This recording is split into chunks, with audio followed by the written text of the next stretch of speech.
Astrology brothers and sisters. It's Luna the Zen Witch here with peace, love, rock and roll, and my groovy new disco lit altar. It is lit indeed. Ain't it fabulous? Enjoy. Today I am reviewing a brand new tarot deck. It's 2020 and it's called the Hush Tarot. And I found out about this deck when I bought the Pride deck, which is a collaborative deck. I can't remember how many artists are on it, but there are many artists. And US Games was very savvy about this because they included work from other decks that have already been published through US Games. And so I got to see, for instance, there was a card that went by, I think it might have been the Devil. I can't remember which one, but I recognized the style as the Deviant Moon deck, which I do not own, but it's been on my list for a decade now. And that's when I realized, oh, they're pulling from other decks as well, rather than it being a collaborative deck that is all unique, art unique to that deck by a whole bunch of artists. So that was pretty smart because it immediately caused me to buy a deck. Not like I wouldn't anyway, but going through that deck, I saw this absolutely gorgeous, delicate, rich. It's so, I don't know, how would you describe it? It's just beautiful. I'm going to get closer and closer until, thank you, until you cooperate. I mean, look at that. Look at the detail. Look at the just the subtlety of it. It's just beautiful. So I bought it. It's in a nice sturdy box. And here's the back. We get a couple of images. This is 2020 US Games. Hush Tarot beckons readers to explore an alluring world where animal and human spirits are unified, and even the smallest creatures like ravens and hares have great significance. At times, they appear lost in the weeds, but there is always a hidden clue guiding them to the way out. The fascinating characters and landscapes are illustrated with lush detail inspired by a 19th century aesthetic, which explains, kind of the Victorianish looking stuff, that explores natural forms in various states of life and decay. Hush Tarot offers a shift in perspective that reveals profound answers to life's mysteries. 78 card deck, 68-page guidebook. No surprises inside the box. I've had decks where there's like a pattern or something on the inside that I like little surprises like that. Card backs, very almost steampunky looking, I mean, steampunk is very much a modern aesthetic that's informed by this, but this looks like roots of steampunk, and as you see, they're reversible, so as tarot usually is, nice little booklet. I really love this matte finish, and as I'm working with more and more decks, the good tarot, and these have a little bit of a sheen to them, but like the good tarot, it is really hard to shuffle, and I think it's the plastic coating. When I used Daughters of the Moon on my live stream the last time, I was noticing how those stick to each other as well, and those have a plastic coating. So I'm not sure exactly what they're doing here, but it's nice, very nice. The Fool is a Fouet.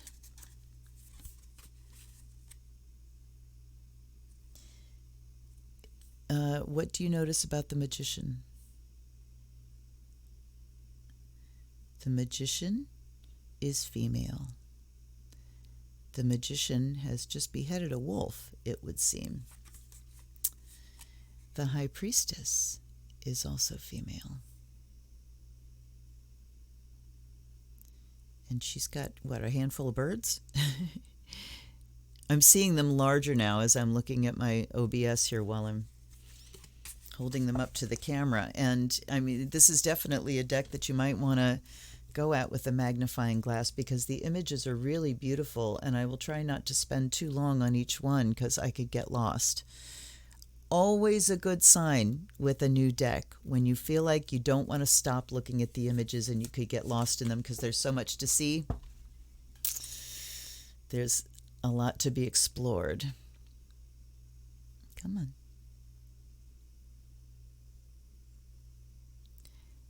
Okay, so the Emperor, the Empress here is a solitary woman with a crow's head mask. So obviously we're way outside of the normal imagery, if not the normal order of cards. In the Emperor, we've got these hands and these little animals underneath. Not quite sure what's going on there. I mean, look at it. It looks like these things are coming like right through the hands. Let's set that one aside. Then we have the Hierophant.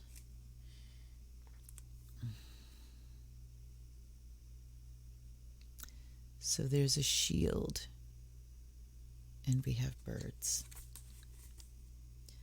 The Lovers, and now we're in India.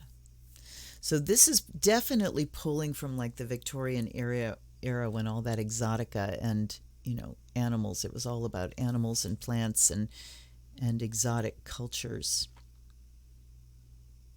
Definitely looks like Krishna and Radha, yeah? I'm thinking.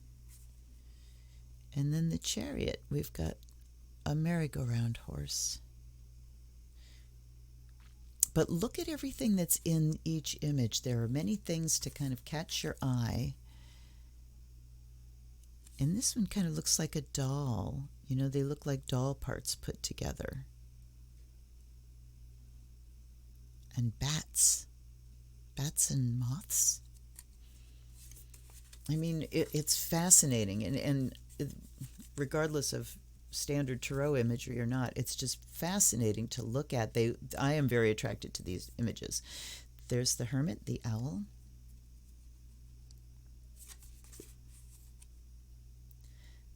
The Wheel of Fortune, just called the Wheel. And we've got an ant on a raft. I don't know what the beads are, but certainly the wheel is turning there. And now we have not a doll looking Justice card. So definitely fairies, even though you don't see like typical fairy wings on them or anything, but just the size, just the scale. Those are definitely fairies. The Hanged Man, ooh, with the mask.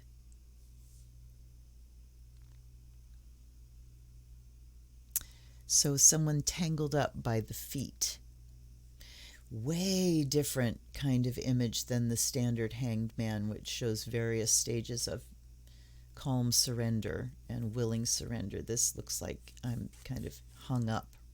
So the hung up person. Death with a vulture. Temperance.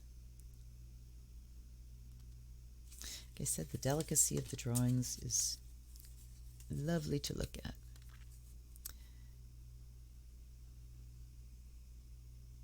Okay, the Devil. Is that a kitten? Yes, a kitten in the Devil's mask. Tower. The Star. I'm looking at the titles because it's not obvious by the images whether, they're in order or not. And it says, "A hunting we will go on the Star." And we have a skull. Let's take a look at that one too. Very curious to look at the meanings. And the moon. Oh, isn't that beautiful? Gorgeous card. And the sun. Look at them side by side. That is so freaking cool. Two crows and a pair of eyes. Oh! Jugement, the Judgment card. And the World. So again, we really don't have standard imagery here, like in any way. We've got the same names. I'm going to set those aside so the deck's a little bit easier to handle.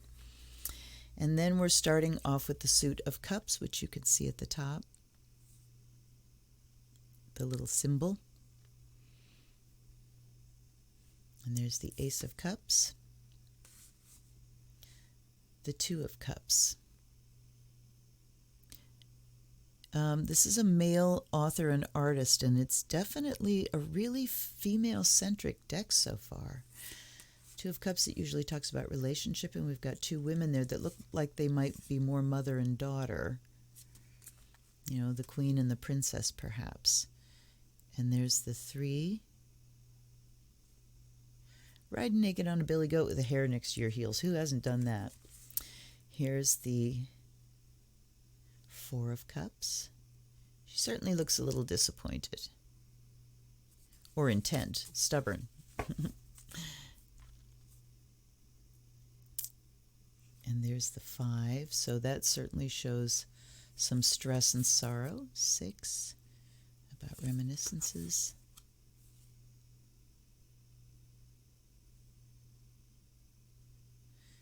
She's kind of asleep on the horse.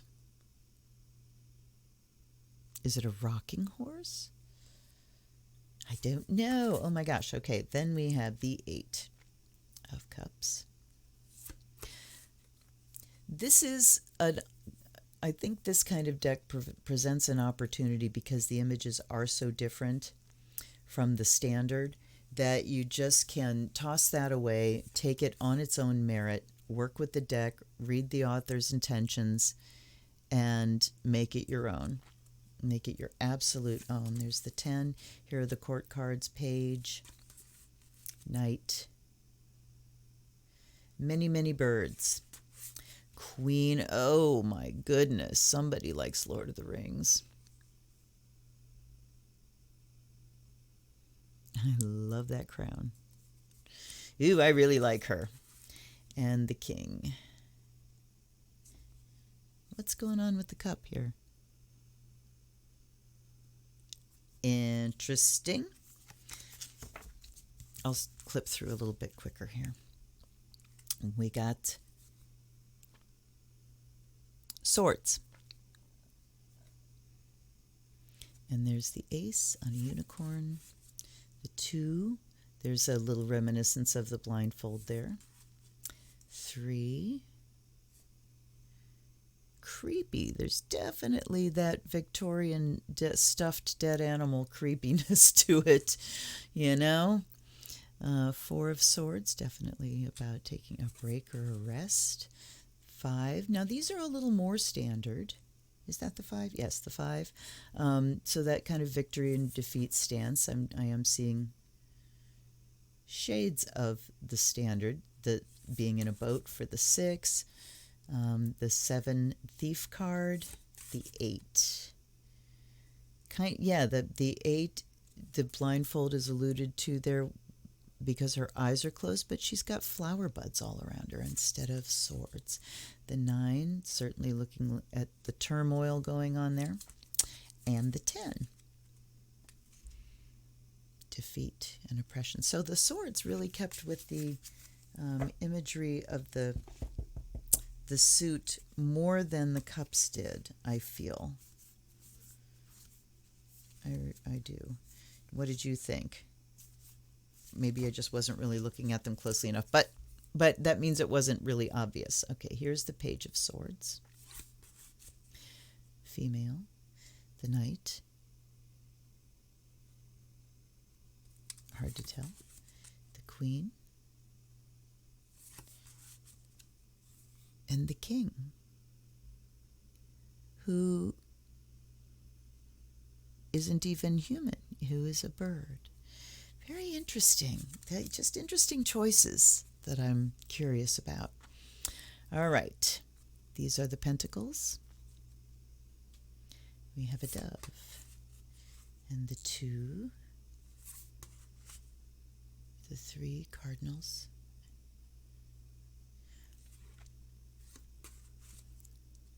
4. Not seeing obvious connections with the standard imagery for 4 of Pentacles there, 5 of Pentacles there. Well, that certainly shows some of, seriously, just that idea of hardship. The 6, talking about gifts. Okay, well, he's weighing some things out there. The 7 of Pentacles, looking at harvest stuff. Yeah, they're very different. The Pentacles are very different as well. Shades of 8 of Pentacles and apprenticeship. I could see that. The 9 being the wish card. How happy does she look? Does she look happy? She doesn't really look happy. I don't know about that one. And then the 10. Well, I see fruitful things growing, but very interesting imagery. Here's the page. Female, the Knight, just hands. So sometimes if there's not an actual person represented, but it's a person card like the Emperor, there's hands. Queen and King, which is an owl. All right. Throw all your preconceptions out the window here. Ace of, this is what the wands look like. Longer handle than the, or spears. It looks more like a spear than a wand, really.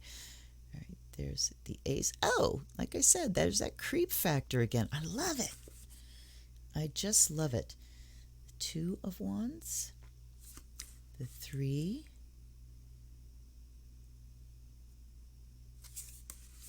The 4. It has a little weddingish vibe to it, I guess. 5. Things being tangled up. Look at the snakes. And they're both biting something there. That's a tangle for sure. The 6, the victory card. 7.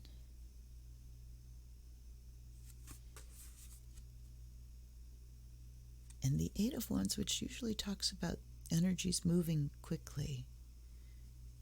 Wow, I sure don't see that. 9.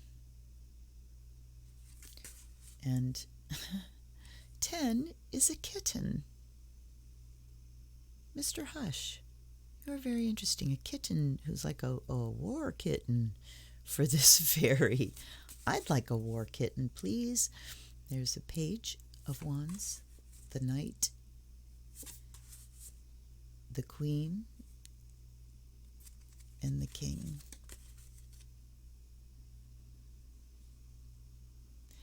I mean,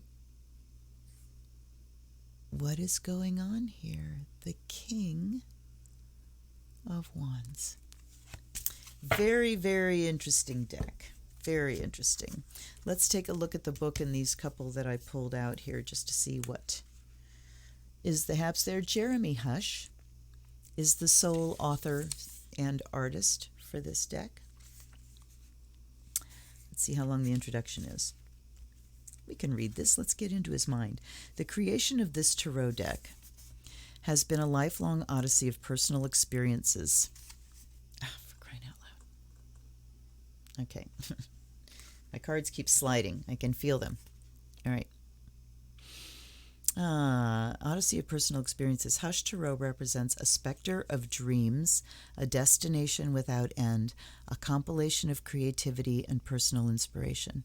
Much of my life has been spent on the move. While my surroundings have spent on the move. Okay, I read that wrong in my head. While my surroundings have changed, I've always maintained a special kinship with animals, and I've carried an unbroken connection with the pen in my hand. My art is my world, and my world depicts nature as being bigger than any individual person.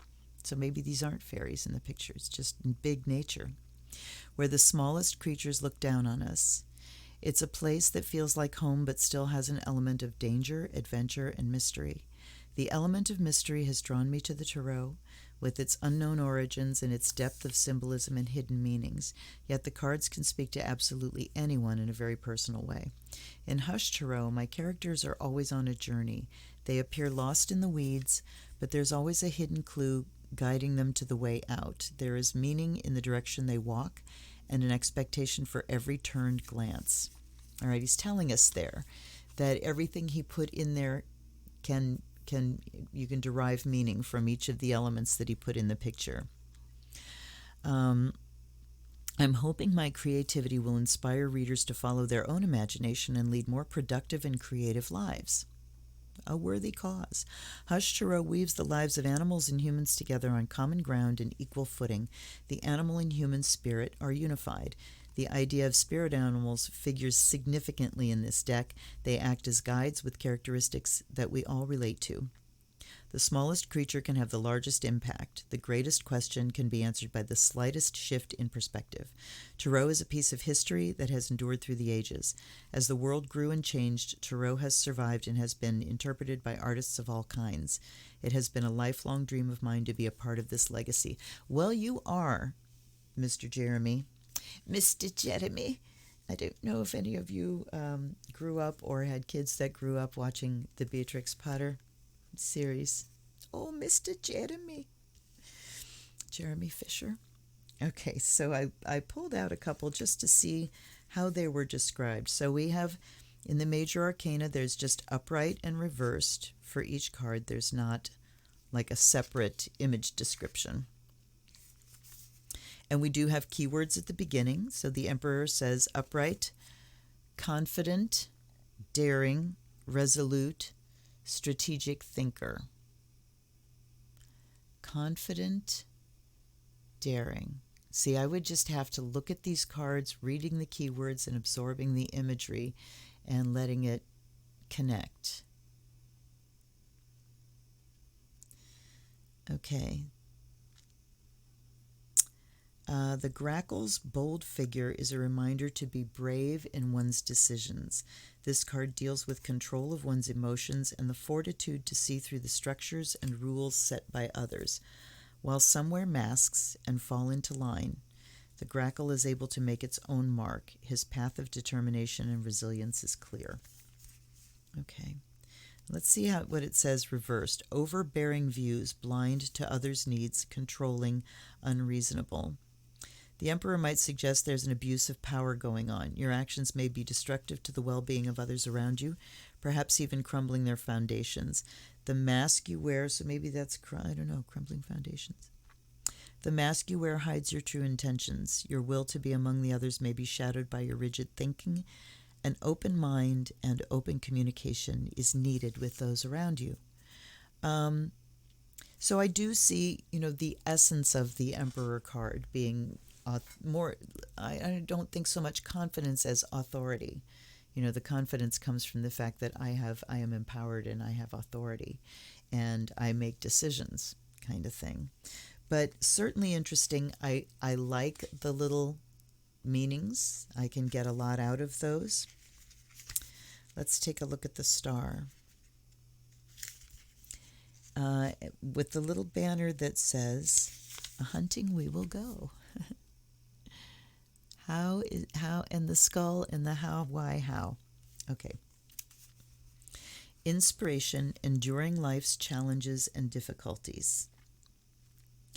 You have worked hard to get to your present position. You've passed beyond where others chose to give up. A hunting we will go is a slogan that now is a time for healing and seeking enlightenment. Interesting. It's a new day and a new adventure. The sparrow perches atop a skeleton in the weeds. Its eyes face the sky, ever looking up and onward. The bones lay withered in their rusting armor like the remains of your past feelings of hatred and bitterness. Ouch. Their decay feeds the flowers that serve to decorate and welcome you on your path to new ideas and growth. Okay, so in the image, we can see the skull decaying and it's feeding these flowers. So we're talking about letting go of old past things, old hatred, old bitterness, things that need to be dead and gone, and letting it grow something new. And I can look at a hunting we will go as now I'm looking for the next level. Interesting. Let's do a 3-card. And I have a charcoal cooking away in front of me here. How convenient is that? Okay. Let's give it a little offering of the fire of Azrael. And then let's offer pure water.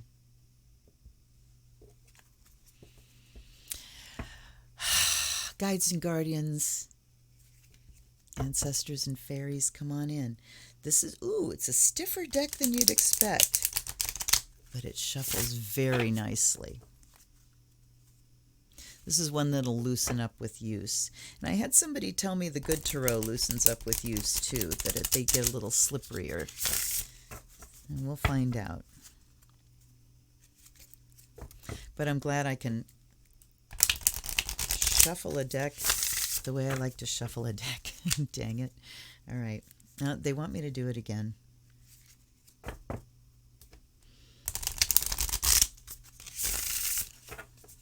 All right. What shall I ask? It's always better if we ask a question. I'm blank, you guys. Let's just do this here. Just give us some insight into where we are, what we need to do, and where we'll take us. Okay? Cover the most people possible. Okay, so there's 2.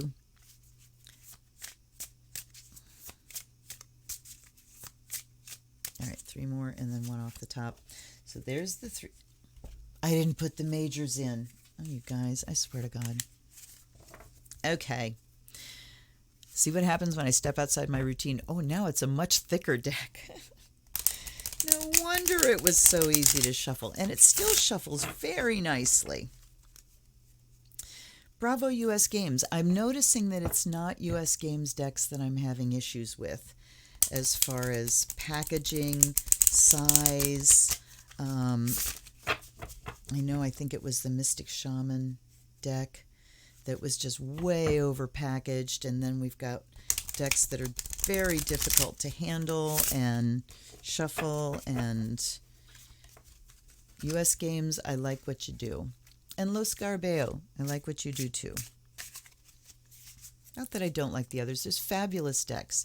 It's just you can see, the difference between the creators and the people that produce the actual item and the decisions that they make within the publishing companies. So you think that's down to a person going, no, this is the way it should be.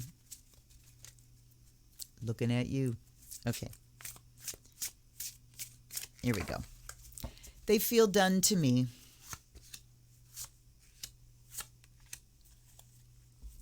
And we have,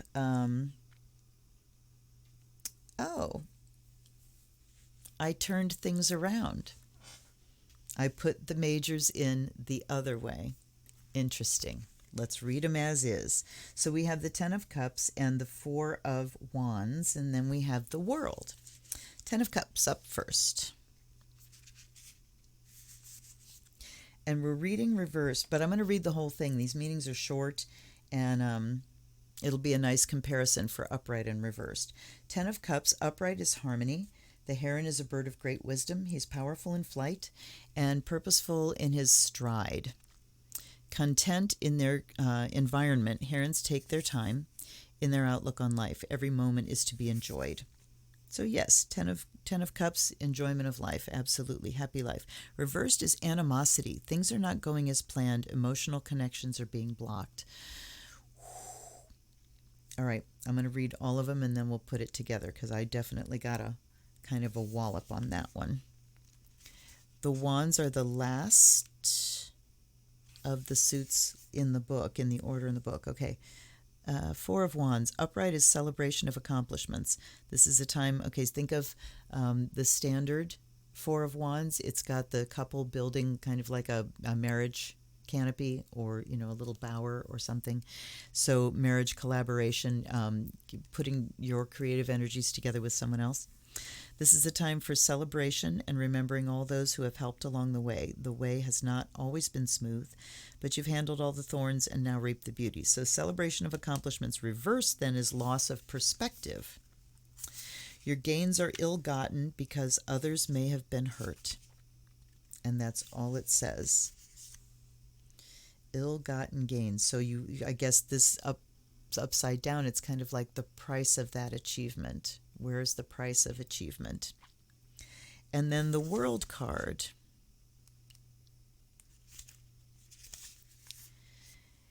is completion of accomplishments, realization of goals. Through determination and hard work, you've reached your goals. Like a view from a high window, she surveys her accomplishments. The arch appears to be withered and near collapse. See your life and how your decision making at every twist and turn has brought you to this point. On closer look, the arch is not coming down but being built up. Okay? I'll take your word for it. Cathedral ants work tirelessly. Okay, I don't see them. I'm sure they're there. Cathedral ants work tirelessly to build giant, intricate structures that last through the onslaught of storms and leave a home for generations. The sparrow on her hand represents that you have a handle on your past problems. Setbacks and disasters are in the past. You have experience and knowledge for the future. This card shows you the power you hold. Okay, so things are being built up, and they withstand the onslaught of storms. You have a handle on the past. Setbacks and disasters are in the past. Good knowledge and experience for the future. The power you hold. That's a wonderful phrase for the World card. I look at the World card as like an all-access pass at your favorite concert. You get to go wherever you want, you know. So, so we had, oh God, now I have to go back. Dread middle age. Enjoy it when you're there because it's great, but dread it. Okay. So reversed was animosity. Things are not going as planned. Emotional connections blocked. Things not going as planned. This talked about who may have been hurt on the road to achievement. So guess what I'm thinking about? I'm just thinking about the state of our country, the state of our world. This is not the way the majority, I won't say how things should be because there is no should. It doesn't exist. There's, should is placing a judgment on things that says they should be other than they are, and they can only be the way they are. Obviously, that's reality. When you start shoulding, you are stepping away from reality, and thus you are stepping away from any power to manipulate or change or improve reality, to manipulate reality in any way. So magically, you have to step into full acceptance of reality before you start doing spell work and thinking about here's how I want it to be. Okay? Because stepping into here's how it is, and that's usually when we decide to do spells, right? Is when we go, this is the way things are and I'm not down with it. So, but we can also do spells because here's how I want them. I'm slightly discontent and we're not really dealing with the issues that are blocking the reality that we'd like to have. So, things are not happening the way we are capable of them happening as people. Communications are blocked. Connections are blocked. People are not connecting with each other in a big way. And, we're not connecting with each other because of the pandemic, but we're also not connecting with each other because of what's going on politically in our world. There's a big disconnect happening. At the same time, people are gelling within their groups, but down the middle, there's this vast disconnect that's happening within families, within groups of friends. There's a big disconnect happening, and we have to look at where we are now and our progress right now, what we consider our achievements as human beings right now. And this card is saying, and what was the price of that? What is the price of those achievements? What is the price of, all this electronic stuff? I mean, look at this stuff around me, all these lights and all these fancy things and computers and cameras and mics. And, what is the price of all of this? But more than that, I mean, this brings more benefit than price, actually, if you keep things in balance. And one of the benefits is I'm here talking to you. But price of how we go about travel and pollution and deforestation and all of that, plastic, and that drill. So this is what is the price of our accomplishments been, and then the World card coming in to say your power. I like this deck. This is calling out and saying, what are you going to do about it? What are you going to do? So the situation is this big emotional disconnect. And let's face it, we have an emotional disconnect from ourselves because we're under so much stress. And I get it. I mean, we all are. I again will beg you to do some kind of daily meditation or some kind of daily and some kind of daily exercise, mentally, spiritually, physically. I do a 12-minute yoga workout and I'm getting so much stronger, and it's really wonderful. If you just claim something like that for yourself, you can alleviate some of this stress. Because when we're that stressed out and we're that up in our heads, we naturally kind of distance from our bodies, and you only really sometimes get called back into your body when you get sick or you hurt yourself or you're in pain. Like if you have fibromyalgia and your pain is kicking up, it's like, how have I, first of all, calm down, relax. I'll tell you something about fibromyalgia. This is going a little long, but these are the nuggets that are in there for the people that stick around to the end. The source of the systemic pain in fibromyalgia, that arms and legs aching like you've got the flu, one of the biggest components is just tension. Because when you're tense, even low grade, you tense up, and what happens is the capillaries that feed the muscles, the veins and arteries in the capillaries, get squeezed. So you don't have the blood flow to the muscles that you need, and that makes them hurt. If you meditate, if you relax yourself, if you do conscious relaxation with your body, you can feel the pain just go way down as suddenly your muscles are oxygenated. No blood means no oxygen, and that means your muscles hurt. So, yeah, relaxing. So you can be in your body. That's the point here. So you can be emotionally connected to yourself, and in that way emotionally connected to other people. And I want to encourage you also to sign up for Zoom if you haven't already, which, who hasn't already, but I know there are some. If you haven't, do it. It's, it's limited if you get the freeware, but it's not expensive. And the limits are, so how many people, and your meetings have to be an hour or less. But if you pay a little bit and get Zoom, we're talking every week with my sisters-in-law from Colorado and my sister-in-law over in a neighboring town that we don't see now, or we see her from the driveway and her husband. And doing these Zoom meetings where, everybody's there to see, and it's just so wonderful. So it's a way that we can emotionally connect with each other. When we're forced physically apart, we can still connect with each other. And yes, you're not going to feel that physical energy, but that's where you have to make the energetic connection. You've got to reach out a little bit more and make that energetic connection. So when you're talking to people on Zoom, you can feel those energies. You can do it. You really can. It's not the same as a hug, but you can do it. So the action to be taken, so that's the situation. So here's a great 3-card reading: situation, action to be taken, outcome. The action to be taken is look at the price of our lifestyle, where it's brought us, how we need to adjust things in the future to be healthy, to be not harming people with the choices we make. There's a big one. And then the World card says, you know your power. Let's change things. Let's take them where they need to go. That's my daily prayer. Take us where we need to go. So I hope you enjoyed that. If you did, please like and subscribe and click the donate button below my video. It would be awesome to get some tips from you. I've got big things in the works for the fall. Until then, you can look forward to Tarot every Monday, Oracle every Friday, live stream every Wednesday.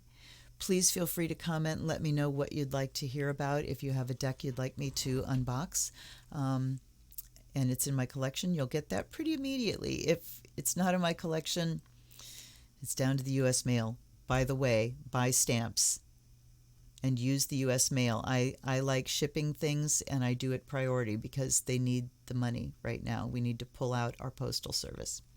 Okay, you guys, stay safe, wear your mask, wash your hands, and relax and enjoy the end of summer. Stay healthy. This is the Zen Witch. Blessed be.